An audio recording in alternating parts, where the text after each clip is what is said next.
این داستانو گوش کن، آخرش خیلی جالب تموم میشه.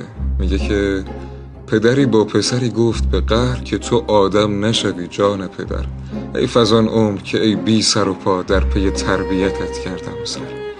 دل فرزند از این حرف شکست، بی خبر از پدرش کرد سفر. رنج بسیار کشید و پس از آن زندگی گشت به کامش چو شکر. عاقبت شوکت و والایی یافت، حاکم شهر شد و صاحب زر.